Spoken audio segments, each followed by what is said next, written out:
¿qué tal? Bienvenidos a Voz News. Qué bueno que nos acompañan este martes 2 de diciembre. Los saluda Karina Yapor. Vamos con los titulares. It's much easier. And we know the routes they take. We know everything about them. We know where they live. We know where the bad ones live. And we're going to start that very soon, too. El presidente Trump confirma que pronto comenzarán ataques en tierra contra narcotraficantes que están envenenando y matando a ciudadanos estadounidenses. Tenemos el reporte desde la capital del país. Y la secretaria de Seguridad Nacional, Kristi Noem, recomienda una prohibición total de viajes a todos los países que envían inmigrantes peligrosos a los Estados Unidos. Además, sale de prisión el expresidente hondureño Juan Orlando Hernández, quien había sido condenado por narcotráfico. Los detalles de esto y más en Voz News, que comienza ahora.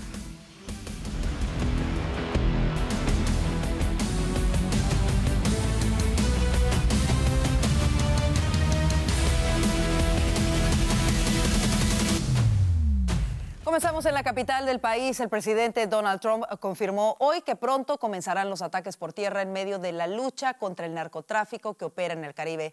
Juan Esteban Silva tiene el reporte desde la Casa Blanca. Juan Esteban. Karina, televidentes de Voz News, ¿qué tal? Los saludo desde la Casa Blanca. Mucha atención porque comenzarán pronto los ataques en tierra. Lo ha confirmado el presidente de los Estados Unidos, reunido justo aquí donde yo me encuentro, en la Casa Blanca, con miembros de su gabinete. Estaba el secretario de Guerra, Pete Hegseth, el secretario de Estado, Marco Rubio.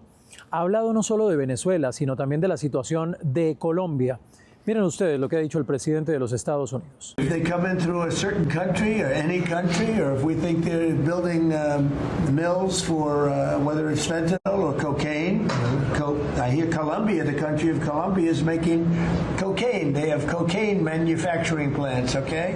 And then they sell us their cocaine. We appreciate that very much. But yeah, anybody that's doing that and selling it into our country is subject to attack. So not necessarily just Venezuela. No, not just Venezuela, no. Venezuela's been very bad. Venezuela's been really bad in something else, probably worse than most, but a lot of other people do it too. They would send murderers into our country. They would empty their jails into our country. They send people into our country that we don't want. They sent their drug dealers and their drug people into our country. Pero también habló el secretario de Guerra, Pete Hegseth, Karina y televidentes de Voz News, porque está envuelto en una polémica. Esto por supuestamente dar la orden de rematar a una embarcación en la que supuestamente habría sobrevivientes. Ha desmentido la información el secretario de Guerra, ha dicho que todo se ha dado en el marco de la legalidad y que lo que está buscando es justamente atacar un problema de raíz, el de las drogas, viniendo hacia los Estados Unidos que matan a miles de personas. I did not personally see survivors, but I stand, because the thing was on fire. It was exploded in fire or smoke. You can't see anything. You got digital. This is called the fog of war. This is what you in the press don't understand. You sit in your air-conditioned offices or up on Capitol Hill and you nitpick and you plant fake stories in the Washington Post about kill everybody, phrases on anonymous sources not based in anything, not based in any truth at all. And then you want to throw out really irresponsible terms about American heroes. Ahora bien, sobre Venezuela, mucha atención porque hay pronunciamiento del Pentágono. Ha dicho la portavoz en una declaración de prensa que ya hay un plan, mucha atención, para cuando Nicolás Maduro abandone el poder. So the department has a contingency plan for everything. We are a planning organization. If anything were to happen around the world, we have a response planned and ready. Como dato de cierre hay que recordar ya son más de 21 ataques, 83 señalados criminales que han muerto en aguas internacionales, tanto en el Caribe como en el Pacífico. Al final de esa reunión de gabinete que les cuento, al presidente Trump le han preguntado sobre si se le ofreció a Nicolás Maduro salir del poder y ha dicho que seguramente lo hará. Así que está expectante Estados Unidos, por supuesto con toda la presión militar en contra de esa droga proveniente del hemisferio occidental. Por supuesto, seguiremos muy atentos. En la información desde la Casa Blanca para Voz News, Juan Esteban Silva. En más información, el hombre afgano acusado de disparar contra 2 miembros de la Guardia Nacional en Washington, D.C., compareció virtualmente ante el tribunal para declararse inocente de los cargos relacionados con el tiroteo. Ramanullah Lakawal está acusado de disparar a 2 miembros de la Guardia Nacional cerca de la Casa Blanca la semana pasada. Uno de ellos, Sarah Beckstrom, falleció a causa de las heridas un día después. La otra víctima, Andrew Wolf, permanece en estado crítico.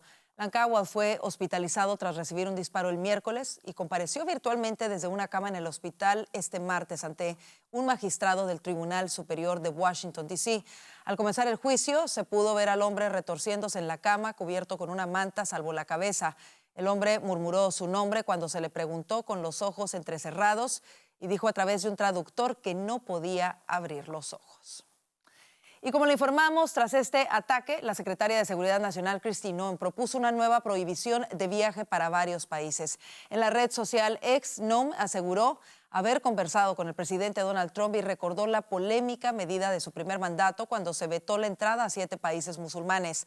La funcionaria escribió: recomiendo una prohibición total de viaje para todos los países que han estado inundando nuestra nación de asesinos, sanguijuelas y adictos a las prestaciones sociales. Con este mensaje, Noem defendió que la nación fue construida con sacrificio y libertad, no para que, según sus palabras, invasores extranjeros se aprovechen de los beneficios destinados a los estadounidenses. Y un camionero de la India enfrenta cargos de homicidio por negligencia criminal y puesta en peligro imprudente tras ocasionar un accidente en el que murió una joven pareja en el estado santuario de Oregón. De acuerdo al reporte de las autoridades, el 24 de noviembre, el camionero, identificado como Rajinder Kumar, originario de la India, conducía un semirremolque en la carretera Federal 20 cuando en una maniobra bloqueó todos los carriles de la autopista. William Micah Carter, de 25 años, y Jennifer Lynn Lower, de 24, murieron al impactarse contra el camión. Kumar ingresó ilegalmente por la frontera sur en 2022, recibió una licencia de conducir comercial en California y un permiso de trabajo en 2023. El Departamento de Seguridad Nacional informó que ICE ya presentó una orden de detención contra Kumar en caso de que sea liberado de la cárcel. Y el Departamento de Justicia evalúa el presentar nuevas acusaciones contra el exdirector del FBI, James Comey, y la fiscal general de Nueva York, Letitia James. Según el medio político, la decisión surge después de que un juez federal desestimara el mes pasado las acusaciones por separado contra ambos funcionarios. Fuentes cercanas a los casos señalaron que el Departamento de Justicia considera seriamente no apelar esas desestimaciones y en su lugar solicitar nuevas acusaciones. La medida mantiene abiertas las investigaciones y podría reactivar el debate sobre la actuación de altos funcionarios en el sistema judicial estadounidense bajo la administración Biden. Con esta decisión pendiente, el futuro legal de Comey sigue siendo incierto. Si usted tiene hijos pequeños, preste atención. Los multimillonarios Michael y Susan Dell anunciaron una histórica donación de $6,250 millones destinada a 25 millones de niños estadounidenses menores de 10 años. Cada uno recibirá $250 en su nueva cuenta de inversión que será lanzada por el Tesoro el 4 de julio de 2026 en el 250 aniversario de la independencia del país. Además, la nueva ley establece que los niños nacidos entre enero de 2025 y diciembre de 2028 recibirán $1,000 adicionales directamente del Tesoro. Los fondos deberán invertirse en un índice bursátil y podrán retirarse al cumplir 18 años y ser utilizados para educación, vivienda o negocios. Michael Dell aseguró que el programa busca dar esperanza y prosperidad a las futuras generaciones, mientras Susan Dell destacó que se trata de un compromiso de familias, comunidades y del propio país con los niños. Se trata del mayor compromiso privado realizado para la infancia en los Estados Unidos. En otras cosas, en Maryland, una junta electoral cedió ante la presión legal de grupos conservadores y publicó los registros de votantes sin editar de Ian Andre Roberts, un inmigrante indocumentado originario de Guyana que se desempeñó como superintendente del sistema escolar más grande de Iowa. Los documentos revelan que Roberts afirmó ser ciudadano estadounidense, lo que ha generado críticas sobre la seguridad del censo electoral. Tom Jones, director de la Fundación Americana de Responsabilidad, declaró que los registros muestran que Maryland no se toma en serio excluir a los no ciudadanos del padrón y advirtió que podrían existir miles de casos similares. La Junta Electoral de Prince George entregó las versiones completas de los registros al grupo legal conservador Wright y a la AAF después de haber publicado inicialmente documentos muy editados. ¿Qué le parece? Así nos vamos a la pausa comercial. El flujo de remesas a México cae por 7º mes consecutivo. Le diremos las causas de este fenómeno que está impactando fuertemente la economía mexicana. Quédese con nosotros, ya volvemos con esto y mucho más aquí a Voz News. Cuidar tu salud no debería ser algo imposible. Con Voz Salud accedes a consultas ilimitadas, virtuales y en persona, análisis de laboratorio con descuento y a más de 400 medicamentos esenciales totalmente gratis, incluyendo los que tu familia realmente necesita. Todo desde solo $1 al día. Atención médica real sin complicaciones. Visita salud.voz.us y empieza a cuidarte hoy mismo.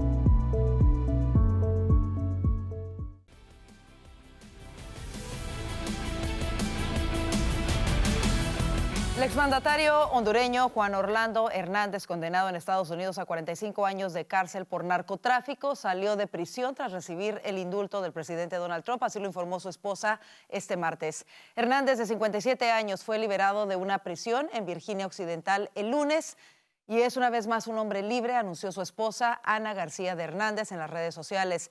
El exmandatario fue liberado y trasladado a un lugar seguro, declaró poco después la ex primera dama al canal televisivo de Honduras, tras haber hablado con su esposo por videollamada.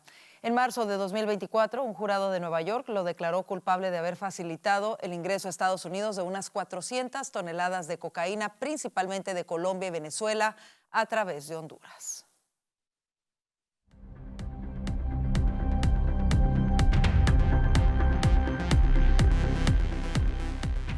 Según el Banco de México, el flujo de remesas que enviaron millones de mexicanos en el exterior bajaron por 7º mes consecutivo. Alejandro Roldán, desde Ciudad de México, nos explica las razones principales de este suceso que impacta grandemente a la economía azteca. Alejandro. ¿Qué tal, Karina? Es un gusto saludarte. Y las remesas que los mexicanos envían desde Estados Unidos registran su caída más prolongada en más de una década. El Banco de México reportó que en octubre cumplieron 7 meses a la baja, con una disminución de 1.7% al sumar 5.635 millones de dólares. Tan solo de enero a octubre de este año el país recibió 51.344 millones, una cifra menor al total de 2024 que superó los 64.700 millones de dólares. Pero, ¿qué implica esto para la economía mexicana y cómo afecta a las familias? Bueno, pues escuchemos. Es flujos de dinero que no entran a los hogares y que están disminuyendo sobre todo el poder adquisitivo de las personas. Las consecuencias son palpables en estados con alta dependencia de remesas como Michoacán, Oaxaca, Guerrero y Zacatecas, donde los hogares sienten ya las consecuencias al tener menor capacidad de consumo, retrasos en pagos básicos y bueno, y es que el endurecimiento de las políticas migratorias en los Estados Unidos, como las redadas y las deportaciones, han afectado el envío de remesas. Pero para 2026 habrá otros factores que mermen el envío de dinero. Tenemos de recordar que Estados Unidos ya puso un impuesto especial para el 2026 a las remesas y sobre todo ciertos candados en cómo pueden ser enviados y el monitoreo de lo mismo. Por cierto, la presidenta de México, Claudia Sheinbaum, negó que existan indicios de que las remesas enviadas desde los Estados Unidos a México estén involucradas en el lavado de dinero. Esto luego de que la Red de Control de Delitos Financieros emitiera una alerta para incrementar la vigilancia de las transferencias, ya que podrían usarse para el blanqueo de capital. No hay indicios de lavado de dinero y si hubiera indicios en la investigación, pues hay que atenderlo y hay que atacarlo. Esta es la información desde la Ciudad de México para Voz News, Alejandro Roldán.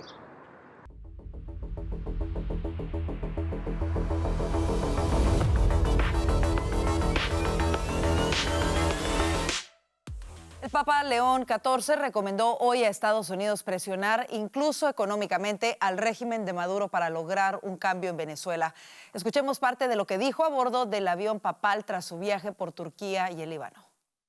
Yo de nuevo creo que es, digamos, mejor buscar maneras de diálogo, quizás presión, incluso presión económica, pero buscando otra manera para cambiar, si es lo que decidan hacer en Estados Unidos. El pontífice advirtió sobre la posibilidad de una operación militar y recomendó que se prioricen otras acciones a propósito del despliegue militar en el Caribe contra el narcotráfico hacia los Estados Unidos. Y a propósito de Venezuela, el régimen de Maduro informó que reautorizó los vuelos de Estados Unidos para deportar migrantes días después de haberlos suspendido por la advertencia del presidente Trump del cierre total del espacio aéreo venezolano. La llegada de aviones estadounidenses con indocumentados venezolanos se mantuvo regularmente pese a la tensión entre ambos países por el despliegue militar de Trump en el Caribe. El Ministerio del Transporte de Venezuela permitirá el ingreso de 2 vuelos de la empresa estadounidense Eastern Airlines los días miércoles y viernes. Unos 75 vuelos con deportados se realizaron este año con al menos 13.956 venezolanos deportados desde Estados Unidos, según cifras del régimen venezolano.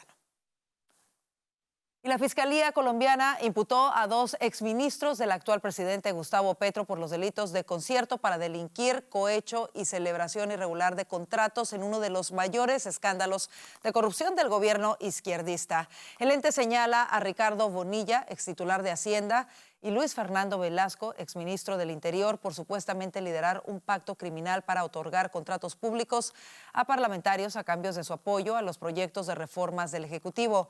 La audiencia se desarrolla en plena campaña presidencial de cara a las elecciones de 2026, en las que la izquierda es favorita según las encuestas. Y el precandidato presidencial de Perú, Rafael Belaúnde, salió ileso este martes a un ataque a balazos mientras viajaba en su auto en Cerro Azul, una localidad del sur de Lima, así lo informó la policía local.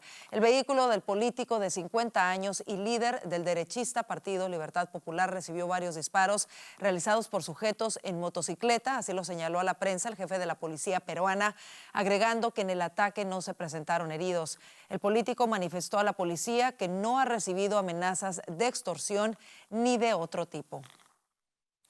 Y nos vamos a España, y es que el presidente del gobierno español, el socialista Pedro Sánchez, negó hoy las acusaciones que su exministro de Transportes, José Luis Ábalos, en prisión provisional desde hace unos días, lanzó contra su esposa y su gobierno, y aseguró que no aceptará ninguna amenaza ni chantaje. Un juez acordó el jueves pasado el ingreso a prisión provisional de Ábalos, antigua mano derecha de Sánchez, por su presunta implicación en un caso de corrupción que salpica también al ex número 3 del Partido Socialista, Santos Cerdán. Poco antes de entrar en la cárcel, Ábalos insinuó en una entrevista al diario El Mundo que la esposa de Sánchez, Begoña Gómez, investigada en otro caso judicial independiente, desempeñó un papel importante en la concesión de ayudas públicas a la aerolínea Air Europa durante la pandemia. El presidente ruso Vladimir Putin se reunió este martes en el Kremlin con el enviado estadounidense Steve Witkoff y el yerno del presidente Donald Trump, Jared Kushner, para hablar del plan de Washington que busca poner fin a la guerra en Ucrania. Antes del encuentro, Putin insistió en que su país está listo para la guerra si Europa la busca. También acusó a los europeos de obstaculizar los esfuerzos para poner fin a casi 4 años de combates. La reunión en la capital rusa tiene lugar tras varios días de intensas gestiones diplomáticas que dejaron a Washington optimista sobre las posibilidades de poner fin al conflicto. Los delegados presentaron a Putin una nueva versión del plan estadounidense para acabar con las hostilidades entre Rusia y Ucrania. Así nos vamos a la pausa comercial. Quédese con nosotros. Ya vienen nuestros panelistas para hablar de lo que hace titulares. Llevar a tu familia al médico no debería costar tanto. Con Voz Salud, toda tu familia recibe atención ilimitada, virtual o presencial, y más de 400 medicamentos genéricos totalmente gratis. Desde un simple resfriado hasta el manejo de enfermedades crónicas, todo está cubierto, desde solo $1 al día. Visita salud.voz.us y protege la salud de tu familia hoy mismo.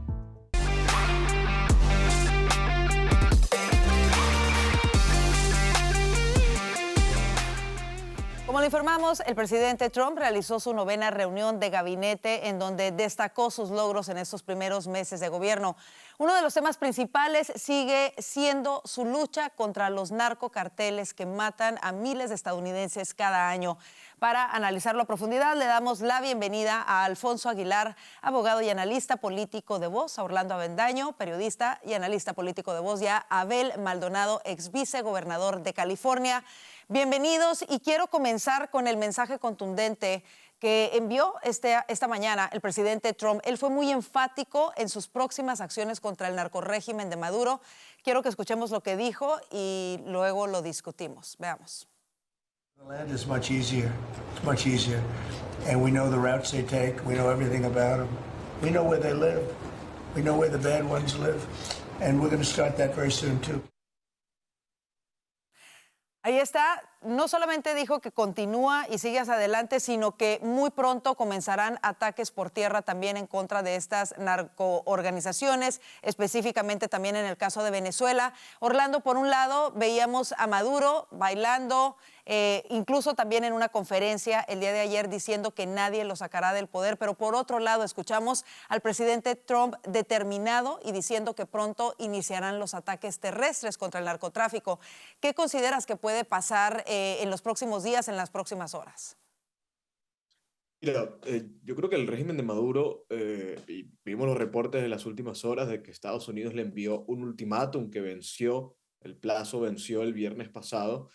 El régimen de Maduro cree que Estados Unidos no se va a atrever a finalmente cruzar el Rubicón y emprender una operación militar dentro del territorio venezolano. Y a eso le están apostando. Realmente lo que están es cruzando dedos de que todo este tiempo, por estos 4 meses que ya llevan las tensiones en el Caribe y la acumulación de fuerza, simplemente lo que hay en marcha es un bluff, disuasión, un poco una estrategia de presión, apostándole a que haya un quiebre dentro de Venezuela y eso solucione el problema sin tener que emprender una ofensiva militar dentro del territorio venezolano. Esa es la apuesta de Maduro. Y Maduro realmente cree, y por eso lo vimos ayer bailando, en que Estados Unidos no va a cruzar la línea.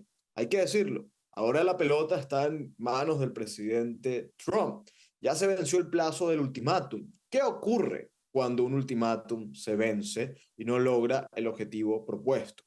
Yo creo que Estados Unidos está tratando de utilizar toda la presión posible para no tener que usar la fuerza realmente, pero en últimas va a tener que usarla y va a tener que usarla muy pronto, porque de lo contrario nadie va a creer en los ultimátums que vengan desde la Casa Blanca, ni en la muestra de fuerza, ni en la supuesta determinación. No es la primera vez que el presidente Trump dice que muy pronto va a empezar los bombardeos en tierra. Pues ojalá esta vez sí sea cierto.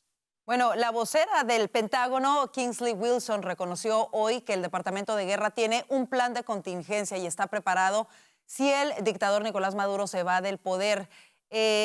¿Cómo analizas esta situación, Alfonso? Lo que escuchamos, lo que hemos visto, se lleva semanas en este operativo. Sin embargo, no se quita el dedo del renglón y, como lo menciona Orlando, ya se venció el ultimátum. ¿Qué está esperando entonces la administración Trump para seguir adelante? Bueno, yo creo que con esas últimas declaraciones es evidente que el presidente ya está comprometido en tomar acción militar. Más claro no canta un gallo, ¿verdad? O sea, él dijo ya que próximamente van a tomar esas medidas. Entonces, a lo que decía Orlando, esto ya no puede ser un bluff. O sea, ya se han hecho suficientes declaraciones para decir, esto va a suceder. Lo único que pudiera evitar que esto suceda, y me imagino que por eso no ha sucedido inmediatamente, es que efectivamente Maduro y su ganga se vaya a Moscú o a La Habana o a su país dictatorial favorito, ¿verdad? Pero francamente yo creo que esto está por llevarse a cabo. Aquí sí hay una segunda consideración que tenemos que anticipar, ¿verdad? Porque muy bien puede haber unos ataques cinéticos, unos ataques quirúrgicos con misiles a centros de acopio, de droga, de transbordo, pero que no necesariamente llevan a remover la narcodictadura. Y eso es otra preocupación que creo que tiene Estados Unidos, y quizás una de las esperanzas, por eso quizás Maduro todavía está bailando y ese baile se parece un poquito al de Trump, por cierto, pero quizás eso es lo que él está pensando también. No solo que no lo ataquen, sino que puedan atacarlo, pero que él resista. Y eso obviamente sería un gran desafío a Estados Unidos. Y yo creo que Estados Unidos tiene que garantizar que esa intervención sea exitosa. Y yo creo que en este momento, para que sea exitosa, no basta con darle un golpe a los centros de acopio, a las rutas de transporte, pero en este caso hay que tumbar el narco régimen, porque como hemos dicho en otras ocasiones, no se trata de un cambio, un regime change, un cambio de régimen. Estamos tumbando la cúpula de un cartel de drogas, el cartel de los soles. Entonces, claro, eso tiene que quedar bien claro y eso tiene que suceder. Bueno, y el cambio lo escogieron los venezolanos el año pasado durante las elecciones. Sin embargo, como está secuestrado el país por este narcorrégimen, no se ha podido llevar a cabo el establecimiento de ese gobierno democrático. Ahora, a mí me llamó mucho la atención durante la reunión del día de hoy las palabras del secretario de Estado, Marco Rubio, cuando él destacó que en todas sus interacciones con cualquier presidente o gobierno extranjero, el presidente Trump siempre ha puesto a Estados Unidos primero.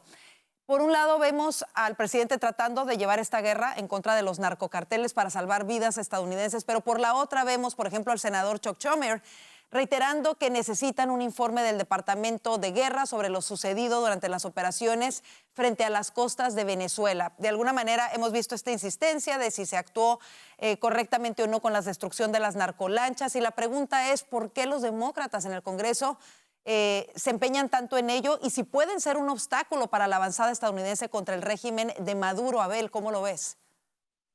Bueno, Karina, gracias por tenerme aquí en tu programa. Obviamente sí se empeñan el líder Schumer con los demócratas. Hay que acordarnos que esto comenzó con Joe Biden y la administración demócrata, que dejó 11 millones de habitantes que entraron a este país y no sabemos quién son. Es increíble. Si Maduro piensa que esto es un juego, él anda muy mal. Yo conozco al presidente Trump y cuando el presidente Trump dice que va a hacer algo, lo hace. Es que esto de que siguen mandando barcos es increíble. Hay que acordarnos, cada barco que viene hacia los Estados Unidos de Venezuela mata a 25,000 norteamericanos. Esto tiene que parar inmediatamente. Y va a seguir el presidente Trump con su campaña anti estos barcos y los narcotraficantes. Hoy lo dijo él muy claro, Karina. Sabemos las rutas de ellos, sabemos dónde están, sabemos dónde viven. Y si sabemos dónde viven los carteles, también sabemos dónde vive Nicolás Maduro. Es que es increíble que Nicolás Maduro lo hace ver como un chiste, como un juego. Esto no es un chiste, esto no es un juego.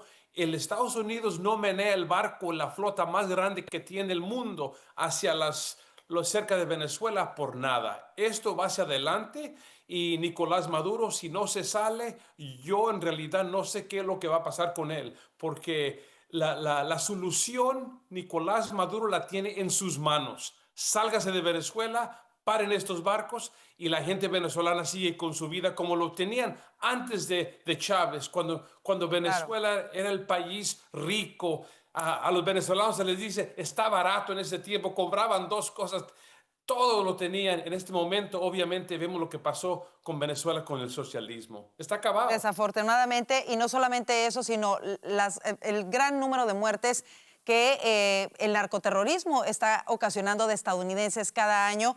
A mí me llama la atención, y antes de irnos rápidamente al siguiente tema, el por qué, por ejemplo, cuando se dio de baja a Osama Bin Laden e incluso se tiró su cuerpo en el mar, no hubo nadie que protestara, nadie que dijera ¿por qué lo hicieron? ¿Por qué lo trataron así? Me pregunto yo, si el narcoterrorismo está causando y ha causado cientos de miles de muertes, alrededor de 200,000 el año pasado, ¿por qué no hay un consenso entre republicanos y demócratas de decir tenemos que parar esto que está matando a nuestros hijos, que está matando a nuestros ciudadanos, más que ninguna otra cosa? Y si los enemigos ya están bajo aviso, bueno, ellos saben a lo que se exponen de alguna manera, ¿no? Estas narcolanchas no es como que salgan y no sepan que está el ejército estadounidense esperándolos. A mí me llama la atención y rápidamente en 30 segundos quisiera que cada uno me digan en dónde va a parar esto. Si va a seguir de alguna manera los demócratas y algunos republicanos incluso tratando de obstaculizar estas acciones, y por qué no son capaces de alguna manera de apoyar las acciones del presidente Trump para detener este mal que mata a tantos estadounidenses. Comenzando contigo, Alfonso.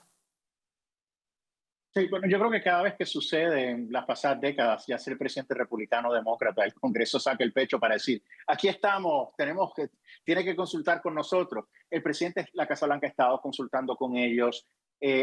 Aquí no se hizo una declaración de guerra oficial. El presidente tiene 30, 60 días si esto continuara para pedir esa declaración de guerra. Por lo tanto, esto es lo que siempre sucede, pero francamente esto es cuestión de tiempo. yo honestamente creo que es una cuestión de horas o de días. Orlando, ¿cómo lo ves?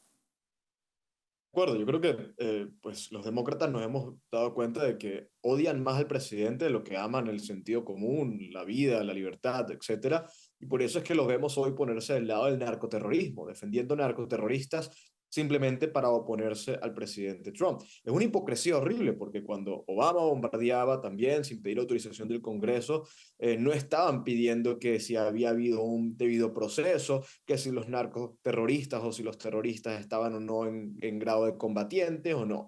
Pero ahora, como el presidente Trump lo está haciendo, y lo está haciendo con un grado de legitimidad mayor, porque no es lo mismo bombardear gente a miles y miles y miles de kilómetros de Estados Unidos que hacerlo en el hemisferio occidental, donde las drogas directamente impactan la vida de los americanos. Hoy el presidente lo está haciendo por los americanos y los demócratas lo están boicoteando. Y rápidamente cerramos este tema contigo antes de pasar al siguiente, Abel. Karina, es increíble lo que miro la política del Partido Demócrata en este momento, porque si no apoyan al presidente Trump, están apoyando las lanchas, están apoyando al narcoterrorista que trae drogas a matar a nuestra juventud y destruye a familias, a mucha gente. Es que esto tiene que seguir y el Partido Demócrata tiene una política. Si Trump lo apoya, ellos no lo apoyan. Es lo único que tienen en este momento. Es increíble, Karina. Esto tiene que terminarse. A este presidente no le gustan las guerras. Él quiere parar guerras, pero Nicolás Maduro tiene que salirse de Venezuela. Y como lo ha dicho, de alguna manera conseguir la paz a través de la fuerza, y es lo que está tratando de hacer esta administración. Vámonos al siguiente tema que también acapara titulares. La secretaria de Seguridad Nacional, Kristi Noem, propuso una nueva prohibición de viaje para varios países. Voy a leer lo que publicó en X. Dijo: recomiendo una prohibición total de viaje para todos los países que han estado inundando nuestra nación de asesinos, sanguijuelas y adictos a las prestaciones sociales. ¿Qué tan efectiva podría ser una nueva prohibición de viaje en frenar ataques como el ocurrido en Washington, D.C. en contra de estos dos miembros de la Guardia Nacional? ¿Y qué diferencia tendría esto respecto a la medida aplicada durante la primera administración de Trump cuando prohibió viajes a 7 países musulmanes? Alfonso. Sí, honestamente no sé a qué se refiere la secretaria. Yo prefiero comunicaciones más claras y certeras.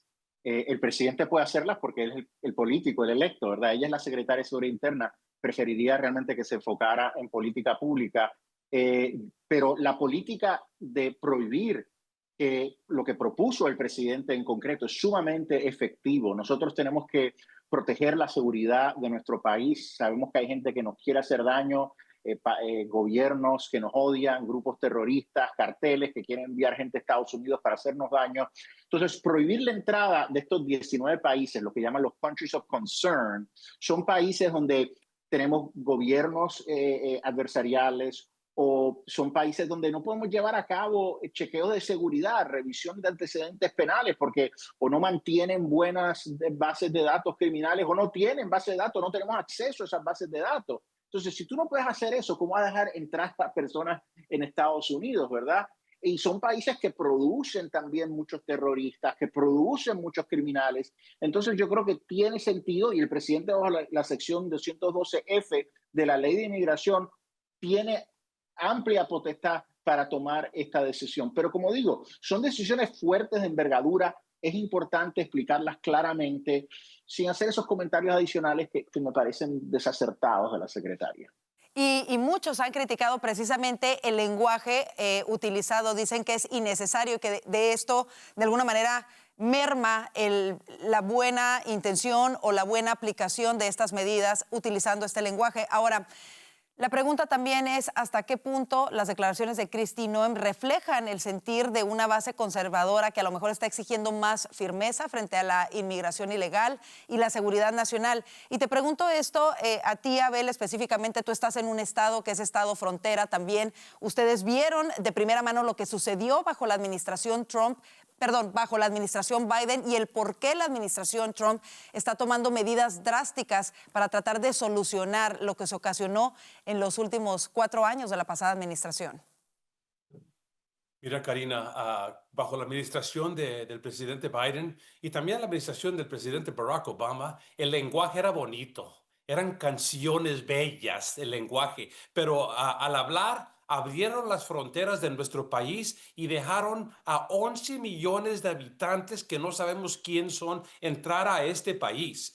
Es que el presidente Trump lo ha hecho claro. Tenemos que cerrar la frontera a los criminales y enfocarnos en la seguridad.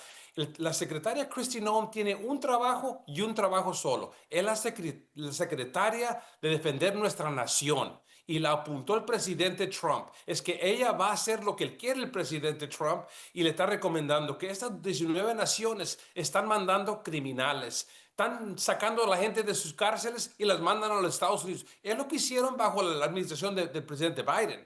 Dejaron cárceles abiertas y las mandaron para los Estados Unidos y la frontera en San Diego, aquí en mi California, completamente abierta, Karina. Y ahora estamos viendo lo que pasó. Criminales y drogas, carteles, Tren de Aragua, MS-13, Mara Salvatrucha. Eso se tiene que terminar. Lo está haciendo el presidente Trump y la secretaria Noem lo está haciendo con fuerza y ojalá que termine lo que está pasando aquí en este momento. Y no es un trabajo fácil. Hablemos del caso en específico que provocó esto, que fue el ataque de este afgano que vino aquí después de la retirada de las Fuerzas Armadas de Estados Unidos de Afganistán, que fue caótica bajo la administración Biden. Pero yo recuerdo claramente cuando se le preguntó al secretario Mayorkas en el Congreso, en una audiencia, si se había llevado el debido proceso antes de traer a todas esas personas a los Estados Unidos. Y él al principio dijo que sí, pero después, ante la presión de las preguntas de si se había revisado los antecedentes de cada persona, él no pudo contestar concretamente si se había hecho el debido proceso y al parecer nos hemos dado cuenta que no. Creo que hay que tener muchas cosas en consideración antes de permitir a extranjeros, sobre todo de estos países, a pesar de que este hombre en específico había sido aliado y había ayudado a las Fuerzas Armadas estadounidenses, aún así quizá no se llevó el debido proceso para prevenir un ataque como este. Orlando, lo comentábamos ayer. ¿Cómo se puede revertir todo esto que sucedió bajo la administración Biden, pero que estamos viendo las consecuencias el día de hoy, como el caso de este hombre? Bueno, yo creo que la propuesta la hizo el presidente Trump. Hubo mucha gente que entró durante la administración Biden, hubo muchos ilegales que entraron, una cantidad sin precedentes. Obviamente ellos tienen que salir, pero además hubo mucha gente que entró supuestamente en condiciones regulares, de países que son hostiles con Estados Unidos y que también deben ser revisados. La palabra asusta, pero es remigración. Estas personas tienen que ser revisadas, tiene que haber un proceso pues de acotación, un proceso de chequeo estricto sobre si, independientemente de si colaboraron con Estados Unidos en su momento o si no había mayor razón para realmente no negarle el acceso o la entrada a Estados Unidos, se alinean estas personas en cuanto a valores y principios, que es lo fundamental para poder crear una comunidad dentro de Estados Unidos. Ya no se trata de que no tengas, por ejemplo, un historial criminal o lo que sea, sino que tengas capacidad de asimilarte dentro de Estados Unidos. Y yo creo que ese proceso tiene que llevarse a cabo de una manera muy severa y rigurosa.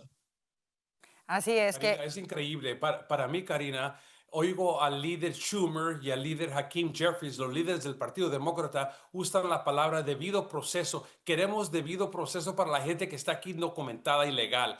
Pero esa gente llegó aquí. ¿Cuál debido proceso usaron cuando llegaron a los Estados Unidos? Ninguno. Es que si no usaron cuando llegaron, no va a haber cuando salgan.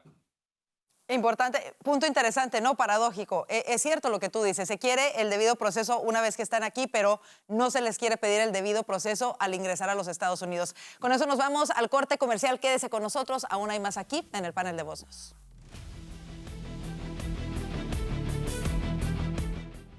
Cuidar tu corazón no tiene que costarte una fortuna. Con Voz Salud tienes consultas médicas ilimitadas, análisis de laboratorio con descuento y más de 400 medicamentos, incluyendo los que controlan la presión arterial y el colesterol, totalmente gratis.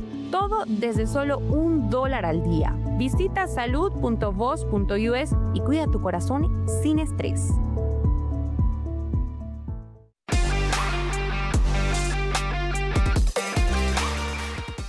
Como les reportamos, más de 400 empleados actuales del Departamento de Servicios Humanos han elevado duras acusaciones contra el gobernador demócrata de Minnesota, Tim Walz, a quien responsabilizan directamente de un fraude masivo en programas de asistencia social.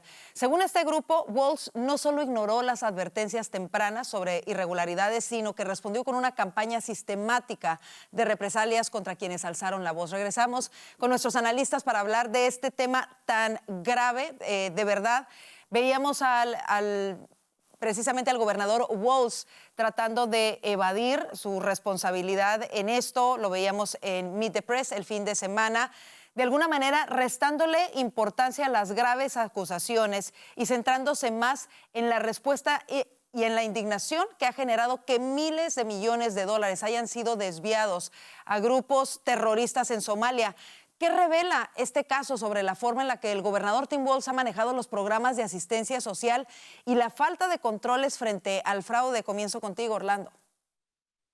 Bueno, revela en principio la forma en la que se comportan en general los demócratas. La corrupción, la opacidad, las desviaciones completamente raras y oscuras que al final terminan favoreciendo enemigos de Estados Unidos, en este caso, pues mucho más obsceno. Y es algo que es transversal al Partido Demócrata. No solamente lo vemos en el caso de Minnesota, pero en general esto es lo que expone. Es un diagnóstico preciso de la deriva en la que se encuentra hoy el Partido Demócrata. Es una vergüenza, es un escándalo absoluto que debería provocar renuncias, debería provocar mea culpas, disculpas y obviamente persecuciones también, que paguen por la justicia a aquellos que han sido responsables de cometer delitos. En este caso, a mí lo que verdaderamente me intriga es cómo puede un gobernador recibir estas denuncias y no investigarlas y no darse cuenta de estos desvíos cuando, según el testimonio de más de 400 empleados, ellos trataron de alertar sobre esto. Y quisiera preguntarte en específico a ti, Abel, que fuiste vicegobernador de California.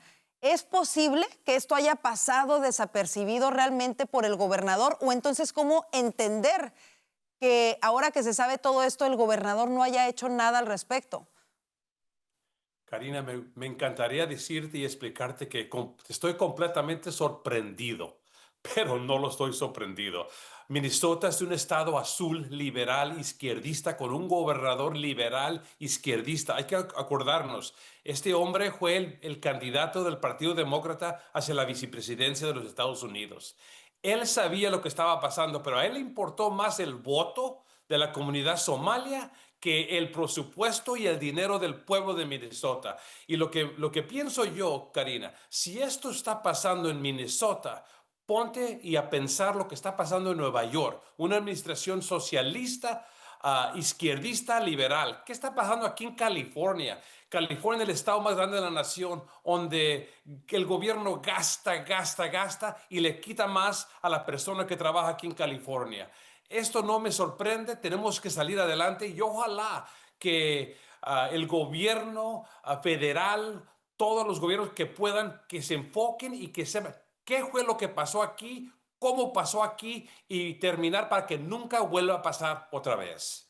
Y una de las cosas que hay que aclarar no es que este dinero haya ido para ayudas humanitarias en Somalia.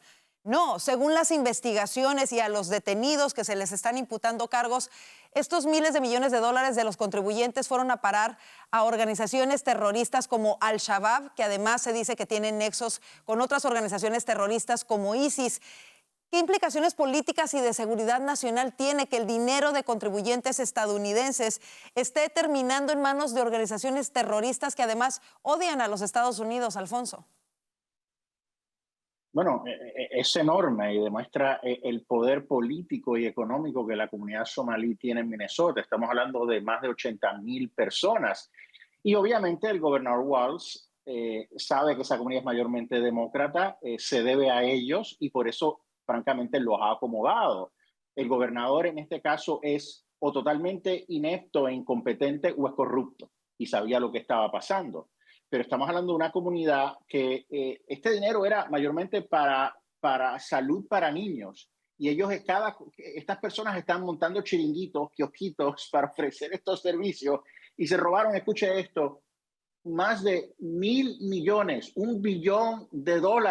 O sea, ¿cómo es posible hacer eso a base de este programa? O sea, es una cantidad enorme. Entonces, las autoridades, los funcionarios se estaban dando cuenta, pero tenían miedo a represalias políticas, tenían miedo a que fueran, por corrección política no decían nada, no fueran a hacer alegaciones de discrimen por ellos ser somalíes. Entonces, no se hizo lo que se tenía que hacer. Entonces, aquí yo creo que el gobernador, esto le tiene que costar la gobernación a los demócratas en el estado, porque han sido totalmente ineptos. Pero hay otro punto muy importante, y es como decía Abel, esto es un estado de izquierda dura. Ellos tienen un sistema de beneficios tipo escandinavo, excesivo, de gasto público, con unos impuestos sumamente altos. Cuando tienes un gobierno enorme, eso lleva a ¿qué? A la mordida, a la corrupción. Y eso fue, ellos crearon este sistema para que se diera precisamente esto, a ley de $1.000 millones, una cantidad enorme, que muchos se lo embolsicaron, pero además crea ese otro asunto de seguridad nacional. Claro. Cuando mucho de este dinero termina en manos de Al-Shabaab. Es increíble. Esto es una notición. Hasta el New York Times está escribiendo de esto y hablando de la magnitud del problema. Tim Walz no se va a poder esconder, va a tener que dar la cara. Y aquí se pone... Alfonso dice, Karina, Alfonso dice que el gobernador Walz es inepto o es corrupto. Hermano querido, en los dos. Es inepto y es corrupto ese hombre. Desafortunadamente. Le importó más el voto que el dinero del pueblo. Y aquí esto trae sobre la mesa de nueva cuenta el tema migratorio. El presidente Trump quiere que se revise las visas, las residencias de todos los somalíes que están precisamente en Minnesota. Y yo les pregunto, hablando desde este aspecto, en Minnesota y específicamente en algunas ciudades, ya las comunidades somalíes quizá sobrepasan, igualan, no tengo los datos precisos, pero hay una gran mayoría, lo estamos viendo, tienen una influencia política fuerte, que incluso el gobernador de alguna manera los ha protegido. ¿Cómo se debe abordar eso en el tema migratorio? ¿Cómo se debe trasladar? ¿Es posible, es normal, es natural que un estado, que una ciudad se vea rebasada por migración de otro país y que entonces, como en este caso, veamos que los intereses de esa población estén por encima de los intereses de los ciudadanos de este país? ¿Cómo podemos manejar esto sin que se acuse a la administración de racismo, de odio, como se le señala? ¿Cómo se puede manejar esto de una manera justa, pero en donde se pongan los intereses de Estados Unidos primero? El que quiera contestar. Mira, Karina, aquí mi padre fue inmigrante. Él llegó a este país a trabajar duro. Decía mi abuela, llegamos a dejar el pellejo, pero llegamos a trabajar y a ser contribuyentes de la comunidad. Y yo sé que hay gente que viene de Somalia a este país, buenas personas que vienen también a trabajar con un sistema que tenemos en este país. Pero esto, lo que está pasando en Minnesota, cuando llegan y comienzan a nomás a su religión, cosas que ellos quieren, antiamericano, quema la bandera americana, esto no va. Este país es un país prestado para la gente inmigrante que viene aquí a trabajar y a darle a esta comunidad, asimilarnos como americanos. No lo que está pasando en Somalia. Es que por eso vemos las palabras duras del presidente Trump y las palabras duras de la secretaria Noem. Esto no va a parar. Van a seguir ellos fuertes con la inmigración y desafortunadamente lo que está pasando en Minnesota va a golpear a muchas personas que son somalíes, pero tienen que cambiar y asimilarse a estos valores americanos. Orlando, ¿cómo lo ves? O Alfonso, sí, adelante, Alfonso. No, estoy de acuerdo. O sea, la medida ya ha sido tomada. De Somalia no entra más nadie a Estados Unidos. Es tan sencillo como eso.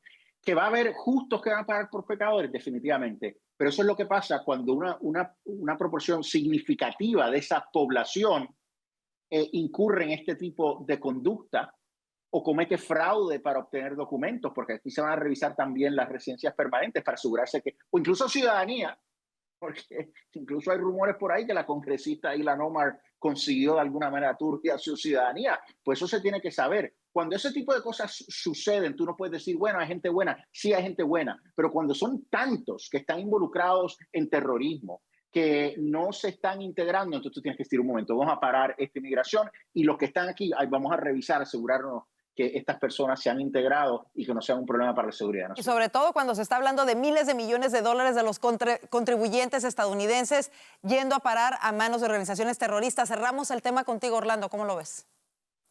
De acuerdo, mira, aquí hay una diferencia cultural evidente. Y hay que reconocerlo, esto no es racista ni nada que ver. Hay culturas que son regiones, que tienen problemas diferentes, que tienen una forma de ver la vida que en cierto grado es incompatible con la cultura occidental. En el caso de la migración somalí, pues en un principio quizá entró a Estados Unidos uno que otro con disposición de asimilarse y de integrarse a la sociedad. Pero ¿qué pasa cuando no solamente migra uno, ni 10, ni 100, ni 1000, sino 10.000, 20.000, 30.000? ¿Por qué se van a tener que asimilar? Si hay un barrio entero donde solamente viven somalíes, ¿por qué van a tener que asimilarse? Es evidente, cuando tu vecino habla tu idioma, cuando el del frente habla tu idioma, ¿para qué vas a aprender a hablar inglés? Y eso sucede en general, no solamente con la cultura somalí. El problema es la masividad de una migración que además tiene unos elementos culturales que la hace incompatible. Entonces, no solamente estoy de acuerdo con la decisión del presidente, sino además hay que revisar exactamente el estado migratorio de esa comunidad en general, incluso el caso de las ciudadanías. Por supuesto, y la pregunta será si alguien va a pedir la renuncia del gobernador, si alguien de su propio partido se va a atrever a hacer comentarios de escandalosos. Si este fuese un gobernador republicano, por supuesto que ya estaríamos escuchando a todo el mundo hablar en contra de él y exigirle su renuncia, cosa que no ha sucedido hasta este momento. Se nos terminó el tiempo, quiero agradecerles muchísimo el haber estado con nosotros. Gracias a Abel Maldonado, Alfonso Aguilar y Orlando Avendaño por ser parte del panel el día de hoy, y muchas gracias a usted por su preferencia. Los invitamos a seguirnos en nuestras redes sociales y, ¿por qué no?, déjenos sus comentarios sobre todos estos temas que tocamos.